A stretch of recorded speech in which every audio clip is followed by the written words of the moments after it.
r/ask Reddit. What is unethical as duck, but is extremely common practice in the business world? Hiding fees until the service is provided. I was in a car accident that required an ambulance ride, and I was charged double for it. Apparently the two ambulance companies in my area are in cahoots. So rather than share the business in my area 50/50, they apparently devised a way to split it 100/100. They each have one person from the other company ride in their company's ambulance. The explanation I received was since a medic from the other company was riding along in the ambulance I took, they now can both charge me. Again, they didn't split the fee. They each charged me fully. It's almost a brilliant scheme, but also absolutely unethical and ridiculous. And I can't fathom how this is even legal. On a side note, they didn't even treat me on the ride. Imagine airlines double charging for a seat because one of the pilots was from another airline. Insanity. I don't know about unethical as duck, but going through the motions of pretending to entertain outside candidates when you've already decided on who internally will get the job wastes everyone's time. Sometimes it's company policy to post and interview for all positions, especially within a union setting. It's extremely frustrating because I've been dragged through a good half dozen interviews callbacks when they already had someone lined up, usually someone's relative. Yes, this happened to me as well. Internal job applications are tailored for the specific candidate, and they just interview other applicants because they are bound by HR rules saying they must. Purposefully giving part-time employees erratic schedules so they can't take on a second job.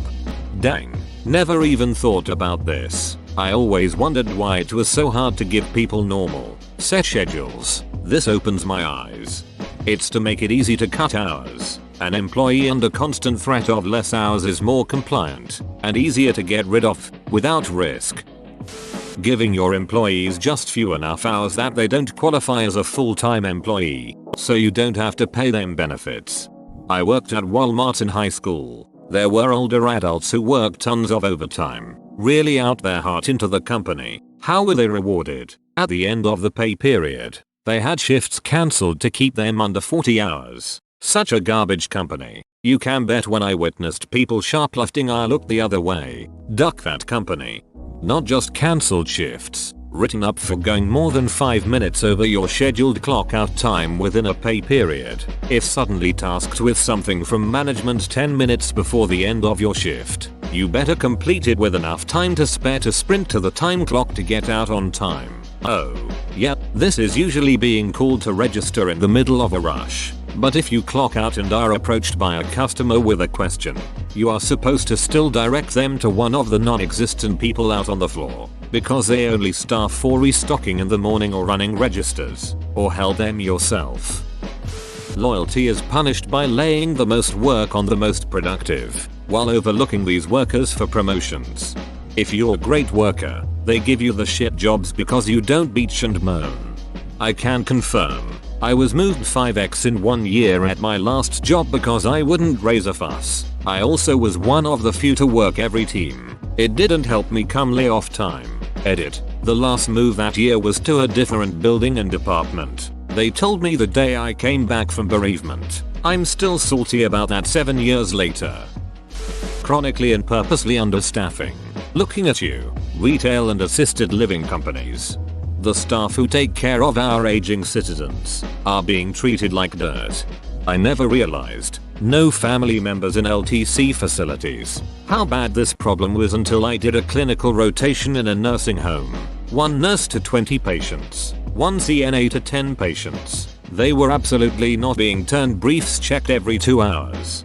Barely getting full bed baths daily, let alone personal interaction that is vital for quality of life and well-being at that age. It breaks my goddamn heart to watch the CNAs deal with patients, yanking them around in the beds. And apparently I was at one of the better facilities in town. I will cry if I ever have to put my parents or grandparents in a home like that. ETA, I've said this in comments below, but I am absolutely not putting blame on the CNA aides. This is an incredibly complex issue of making LTC affordable, but also needing to pay staff, as well as having enough cash left over to actually treat patients. Most CNA's aides are saints, And those people are very much appreciated and respected. Burnout is very real. You are worth so much more than $10.12/hour. I love you.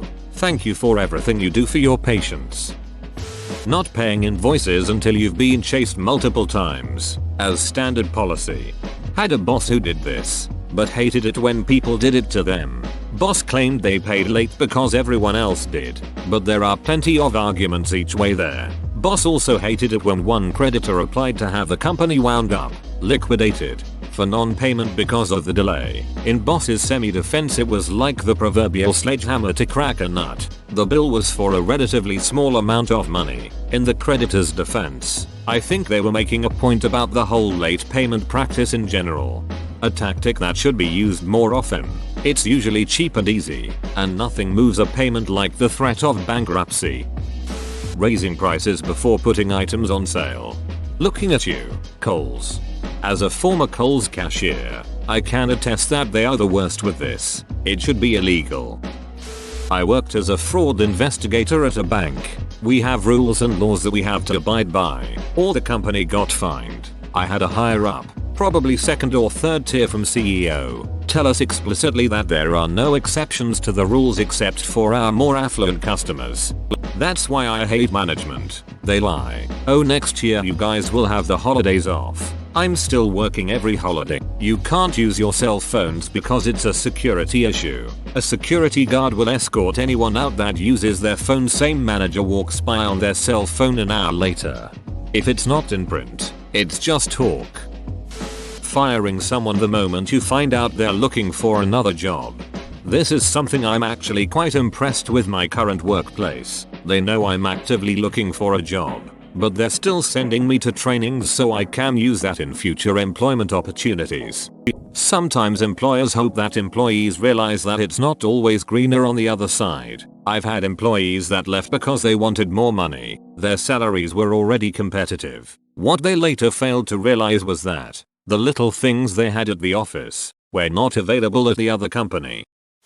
Not telling employees that the company or division has a planned date to shut down, then letting them go the day of. This happens everywhere from major mega corporations to mom and pop restaurants. There are reasons as to why. Given that there's still money to be made up until the last minute and you don't want your employees to slack off, and while obviously it's devastating to the employees who get laid off, it can also be pretty bad to the employees not getting laid off but have to be told ahead of time and can't say anything.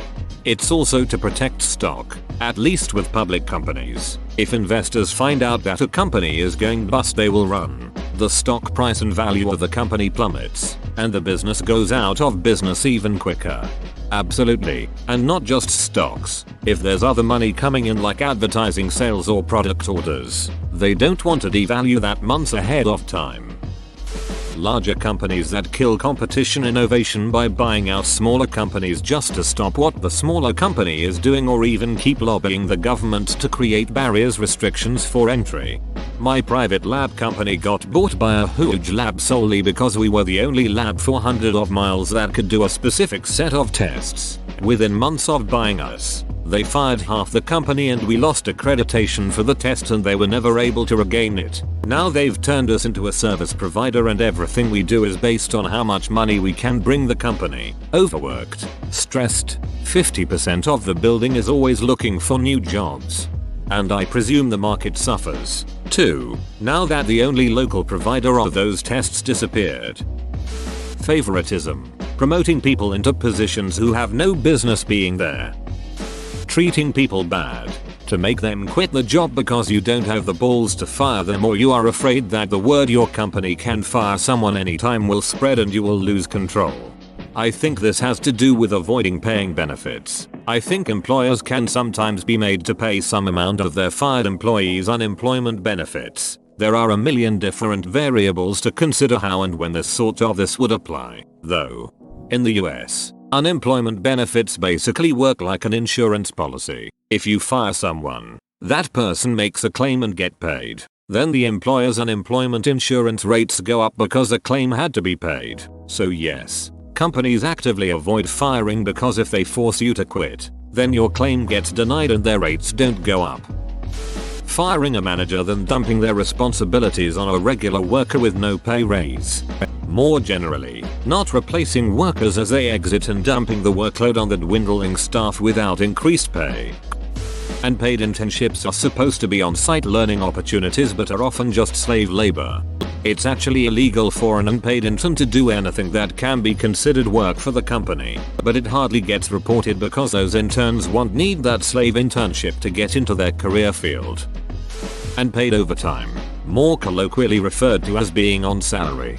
Mrs. had a job in a mom-and-pop's marketing firm. They were highly overworked salaried employees. The conversation came up about hiring another designer. The boss's response: "Why the duck would I hire another employee when I can make all of you salaried employees work 24/7 if I wanted to?" The business is now on life support and has gone from 10 employees to 2. Edit. Been away for a bit. Mom and pops equals locally ran and owned business. And yes, she was an idiot and a Karen before I even knew what a Karen was. Unfortunately, she rode on the success of breaking her employees and owns a lot of property, and never truly failed. She is also a very close friend of a major car dealership owner, which still uses her broken marketing company. Last I heard, I don't wish death on anyone, but for her, I wish a long torturous life worse than death itself.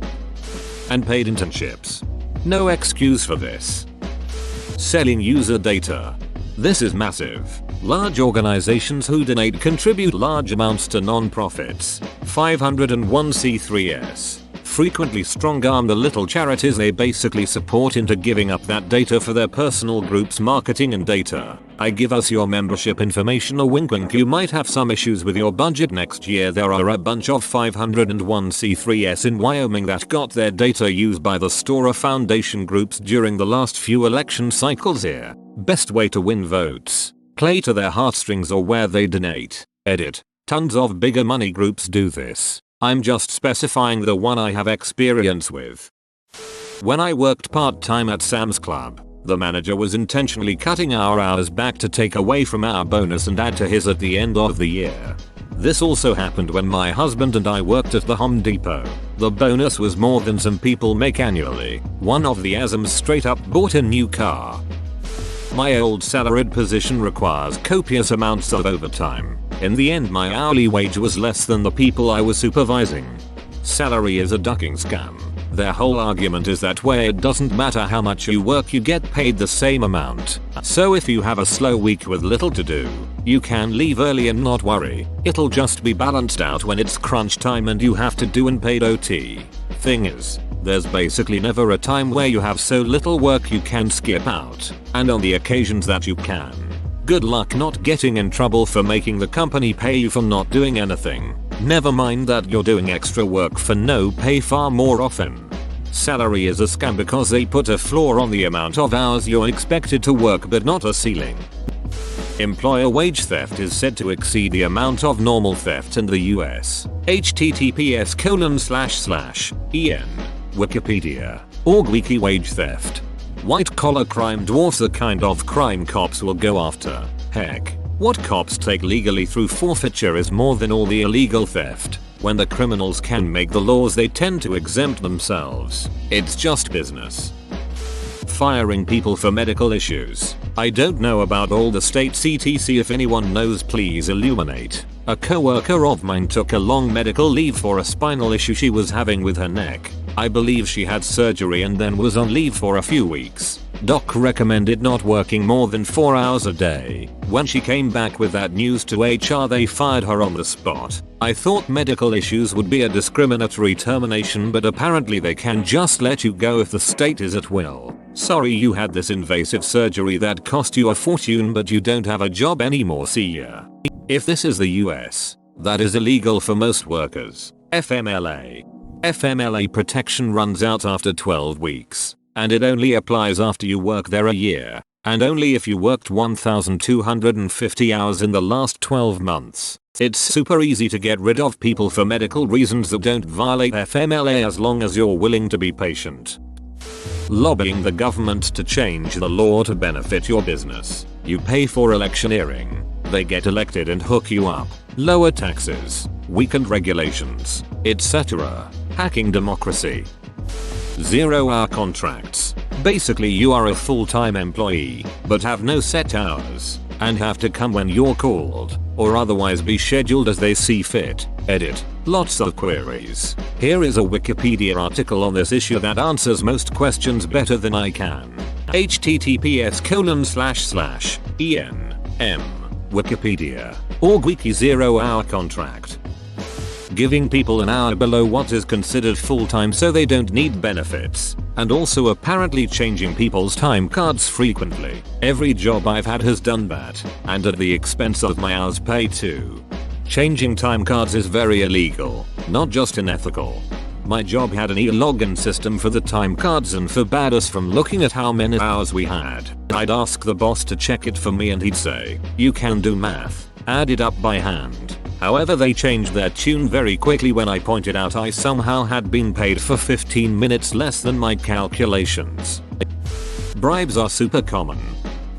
Hire them as independent contractors so that you don't have to actually give them any benefits, travel, healthcare, etc. And so you have a quick tax write-off, but still force them to sign exclusive contracts where you can't work anywhere else. WWE would be freaking screwed if anyone with money ever tried suing them and didn't take a settlement. Settlements mean no decision can be made. It would force a decision they wouldn't like.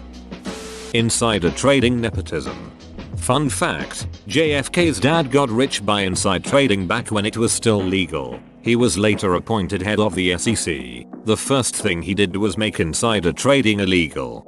JFK's dad got rich bootlegging during Prohibition.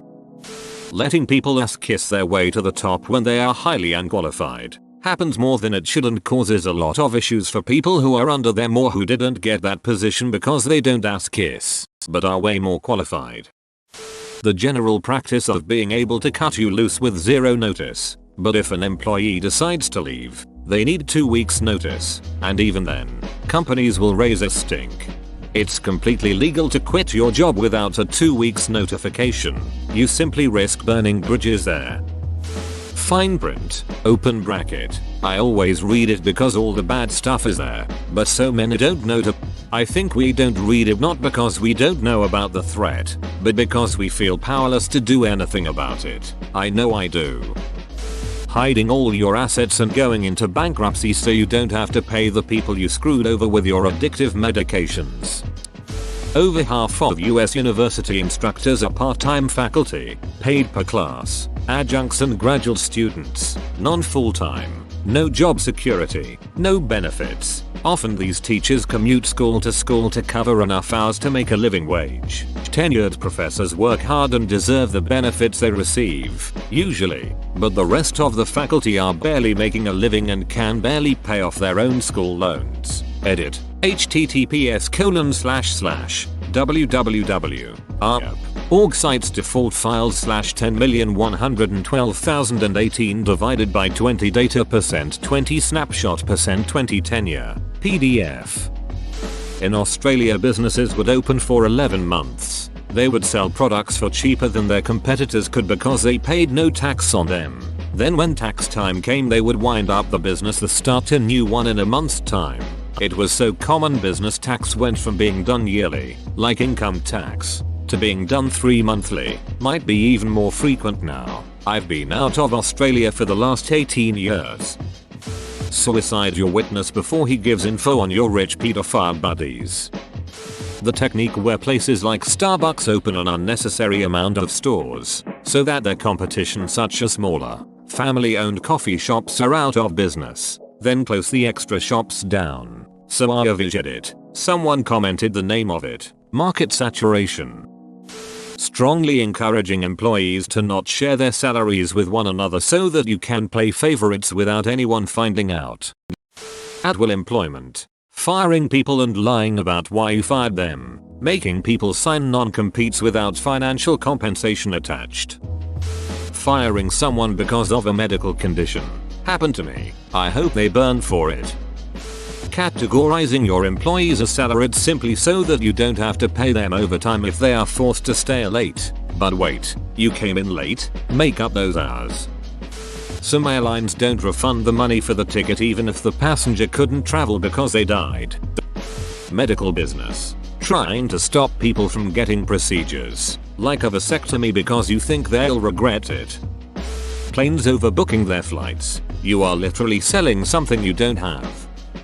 Telling the government you're losing money so you appear to have losses, and then telling the bank you are making money to show you can repay a loan. Subcontracting manufacturing to countries with poor labor standards and practices. Whoa, you made it to the end? You're a ducking beast. I'll cut you a deal. Smash like and subscribe for more curated content, bruh. It's free and that's a great price.